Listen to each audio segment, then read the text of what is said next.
ಚಿಕ್ಕಬಳ್ಳಾಪುರ ಶಾಸಕ ಪ್ರದೀಪ್ ಈಶ್ವರ್ ವಿರುದ್ಧ ಸಂಸದ ಪ್ರತಾಪ್ ಸಿಂಹ ಅವರ ಬೆಂಬಲಿಗರು ಅವಹೇಳನಕಾರಿ ಹೇಳಿಕೆ ನೀಡಿರುವುದನ್ನು ಖಂಡಿಸಿ ಯೂತ್ ಕಾಂಗ್ರೆಸ್ ಕರೆದಿದ್ದ ಸುದ್ದಿಗೋಷ್ಠಿ ಅಪಹಾಸ್ಯಕ್ಕೆ ಒಳಗಾಗುವಂತಾಯಿತು. ಸುದ್ದಿಗೋಷ್ಠಿ ಆರಂಭವಾಗುತ್ತಿದ್ದಂತೆ ಸುಮ್ಮನೆ ಆರೋಪ ಮಾಡುವ ಬದಲಿಗೆ ಬಹಿರಂಗ ಚರ್ಚೆಗೆ ಬನ್ನಿ ಎಂದು ಮೈಸೂರಿನ ಬಿಜೆಪಿ ಯುವ ಮುಖಂಡರಿಗೆ ಯುವ ಕಾಂಗ್ರೆಸ್ ಕಾರ್ಯಕರ್ತರು ಪಂಥಾಹ್ವಾನ ನೀಡಿದರು. ಯುವ ಕಾಂಗ್ರೆಸ್ ತಾಲೂಕು ಅಧ್ಯಕ್ಷ ಕುಬೇರಚ್ಚು ಮಾತನಾಡಿ, ಶಾಸಕ ಪ್ರದೀಪ್ ಈಶ್ವರ್ ಅವರು ಅಧಿಕಾರಕ್ಕೆ ಬಂದ 7 ತಿಂಗಳಲ್ಲಿ ಕ್ಷೇತ್ರದಲ್ಲಿ ಹಲವು ಅಭಿವೃದ್ಧಿ ಕಾರ್ಯಗಳನ್ನು ಮಾಡುತ್ತಿದ್ದು, ಇದನ್ನು ಸಹಿಸದ ಕೆಲವರು ಅವರ ವಿರುದ್ಧ ಇಲ್ಲಸಲ್ಲದ ಆರೋಪ ಮಾಡುತ್ತಿರುವುದು ಸರಿಯಲ್ಲ ಎಂದರು. ಈಗಾಗಲೇ ಹಲವು ಆರೋಪಗಳಲ್ಲಿ ಸಿಲುಕಿರುವ ಪ್ರತಾಪ್ ಸಿಂಹ ಅವುಗಳ ಕುರಿತು ಸ್ಪಷ್ಟನೆ ನೀಡುವ ಬದಲಿಗೆ ಅವರ ಬೆಂಬಲಿಗರಿಗೆ ಕುಮ್ಮಕ್ಕು ನೀಡಿ ಶಾಸಕರ ವಿರುದ್ಧ ಅವಹೇಳನಕಾರಿ ಹೇಳಿಕೆ ನೀಡುವುದು ಅವರ ಸ್ಥಾನಕ್ಕೆ ಗೌರವ ತರುವುದಿಲ್ಲ. ಪ್ರತಾಪ್ ಸಿಂಹ ಹಾಗೂ ಅವರ ಬೆಂಬಲಿಗರು ಶಾಸಕರ ವಿರುದ್ಧ ಅವಹೇಳನಕಾರಿ ಹೇಳಿಕೆ ನೀಡುವ ಕೀಳು ಮಟ್ಟದ ರಾಜಕಾರಣ ಮಾಡಲು ಮುಂದಾದಲ್ಲಿ ಯುವ ಕಾಂಗ್ರೆಸ್ನಿಂದ ಉಗ್ರ ಹೋರಾಟ ಮಾಡುವುದಾಗಿ ಎಚ್ಚರಿಸಿದರು.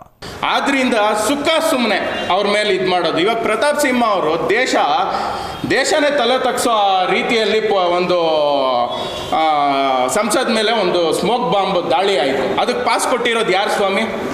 ಏನಾದರೂ ಕೇಳಿದ್ರೆ ಮೈಸೂರು ಚಾಮುಂಡೇಶ್ವರಿ ಅವರು ತಾಯಿ ಮೇಲೆ ಹಾಕ್ತೀರಾ.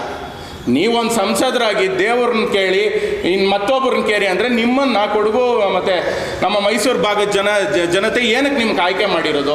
ನಾನು ಪ್ರತಾಪ್ ಸಿಂಹ ಅವ್ರಿಗೆ ಇದೇ ಹೇಳೋಕ್ಕೆ ಇಷ್ಟಪಡ್ತೀನಿ. ನಮ್ಮ ಶಾಸಕರ ಬಗ್ಗೆ ನೀವು ಮಾತಾಡಿದ್ರೆ ನಿಮಗೆ ನಾವು ಯೂತ್ ಕಾಂಗ್ರೆಸ್ ಪರವಾಗಿ ಇವತ್ತೇನು ಸೇರಿದ್ದೀವಿ ಇಲ್ಲಿ, ಮುಂದಿನ ದಿನಗಳಲ್ಲಿ ನಾವು ಪ್ರೊಟೆಸ್ಟ್ ಕೂಡ ಮಾಡೋದಕ್ಕೆ ಹಿಂಜರಿಯೋದಿಲ್ಲ.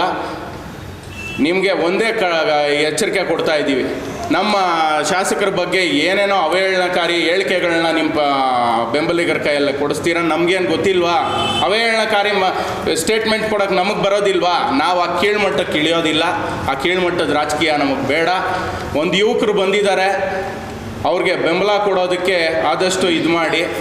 ಎಲ್ಲ ನಮ್ಮ ಮಾಧ್ಯಮದ ಮುಖಾಂತರ ನಿಮಗೆ ಎಚ್ಚರಿಕೆಯನ್ನು ನೀಡೋದಕ್ಕೆ ಯುವ ಕಾಂಗ್ರೆಸ್ನ ಶಂಕರ್ ಮಾತನಾಡಿ, ಸ್ವಂತ ವರ್ಚಸ್ಸಿನಿಂದ ಗೆಲುವು ಸಾಧಿಸಿರುವ ಪ್ರದೀಪ್ ಈಶ್ವರ್ ಅವರ ಕುರಿತು ಮೋದಿ ಅವರ ಹೆಸರನ್ನು ಹೇಳಿಕೊಂಡು ಸಂಸದರಾಗಿ ಆಯ್ಕೆಯಾಗಿರುವ ಪ್ರತಾಪ್ ಸಿಂಹ ಅವರಿಗೆ ಮಾತನಾಡುವ ನೈತಿಕತೆ ಇಲ್ಲವಾಗಿದೆ ಎಂದರು. ಸರ್, ಪ್ರತಾಪ್ ಸಿಂಹ ಅವರೇ ಬೈಟ್ ಕೊಟ್ಟಿದ್ದಾರೆ. ನಾನು ಗೆದ್ದಿರೋದೇ ಮೋದಿ ಅವರ ಮುಂದಿನ ಚುನಾವಣೆ ನಾನು ಫೇಸ್ ಮಾಡೋದು ಅವ್ರಿಗೆ ಹೇಳಕ್ಕೆ ಇಷ್ಟಪಡ್ತೀವಿ. ಈ ಎಲೆಕ್ಷನ್ ಫೇಸ್ ಮಾಡಲಿ, ಈ ಎಲೆಕ್ಷನ್ ಗೆದ್ರೆ. ಯುವ ಕಾಂಗ್ರೆಸ್ ಮುಖಂಡರು ಮಾತನಾಡುತ್ತಿದ್ದಂತೆ ಪತ್ರಕರ್ತರು ಕೇಳಿದ ಯಾವುದೇ ಪ್ರಶ್ನೆಗೆ ಉತ್ತರಿಸಲಾಗದೆ ತಡವರಿಸಿದರು. ಶಾಸಕರ ನಮಸ್ತೆ ಚಿಕ್ಕಬಳ್ಳಾಪುರ ಏನಾಯಿತು, ಮನೆಗೆ ಖಾತೆ ಎಲ್ಲಿಗೆ ಬಂದಿದೆ ಎಂಬ ಪ್ರಶ್ನೆಗಳಿಗೆ ಅವರಿಂದ ಉತ್ತರವೇ ಸಿಗಲಿಲ್ಲ.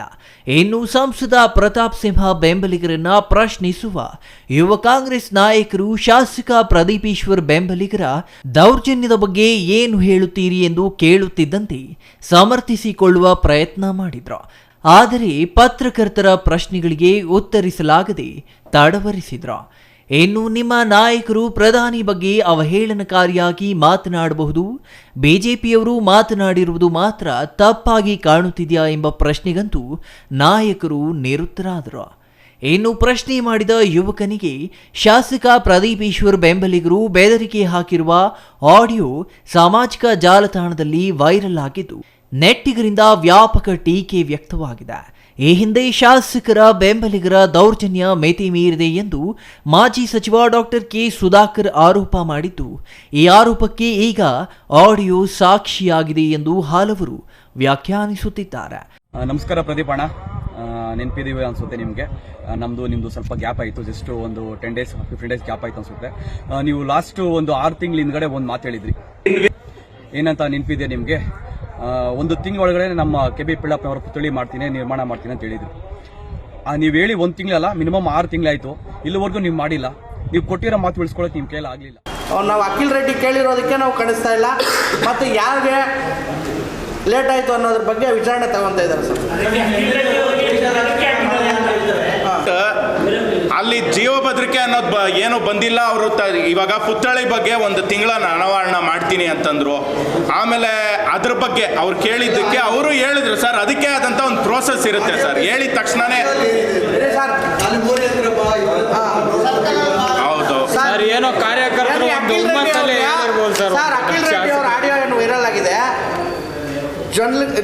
ಏನು ನಮ್ಮ ಮಾಜಿ ಬ್ಲಾಕ್ ಕಾಂಗ್ರೆಸ್ ಅಧ್ಯಕ್ಷರು ಜೊಂಡ್ಲಕಿಟ್ಟಿ ಅವ್ರು ಏನು ಹೇಳ್ತಾರೆ, ಯಾಕಪ್ಪ ಬ್ಯಾಡಾಗಿ ಮಾತಾಡ್ತೀಯ, ಅದು ಆ ಕ್ಲಿಪ್ಪಲ್ಲಿರೋದು, ಯಾಕೆ ಬ್ಯಾಡಾಗಿ ಮಾತಾಡ್ತೀಯ, ನೀನು ಒಳ್ಳೆ ಕೆಲಸಗಳ ಬಗ್ಗೆ ಏನಾದರೂ ಕೇಳ್ತಾ ಇದೆಯಾ, ಅಭಿವೃದ್ಧಿ ಪರ ಏನು ಬೇಕೋ ಕೇಳು, ಏನು ಕೆಟ್ಟದಾಗ್ತಾ ಇದೆ ಮಾತಾಡಿಲ್ಲ.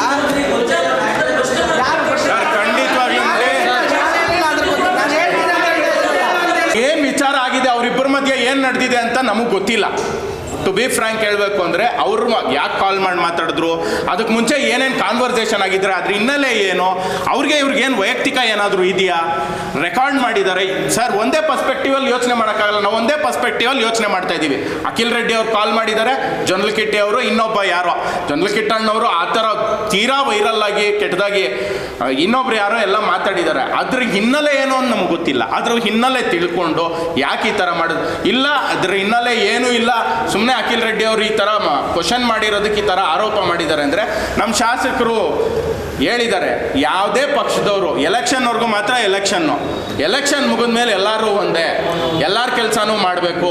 ಇಲ್ಲಿ ಜಾತಿ ಧರ್ಮ ಮತ ಇನ್ನೊಂದು ಈ ಥರದ್ದು ಯಾವುದೂ ಇಲ್ಲ ಸರ್. ಅದು ಯಾವುದು ಯಾವತ್ತೂ ಆ ಕಾರ್ಯರೂಪದಲ್ಲಿ MLA ಅವ್ರು ನಡೆಯೋದು ಇಲ್ಲ. ಒಟ್ಟಿನಲ್ಲಿ ಆರಂಭದಲ್ಲಿ ಹೆಚ್ಚು ನಿರೀಕ್ಷೆ ಮೂಡಿಸಿದ್ದ ಶಾಸಕ ಪ್ರದೀಪ್ ಈಶ್ವರ್ ಅವರ ಬೆಂಬಲಿಗರ ನಡವಳಿಕೆಯಿಂದಲೇ ಟೀಕೆಗೆ ಗುರಿಯಾಗುತ್ತಿರುವುದು ವಿಪರ್ಯಾಸವೇ ಸರಿ.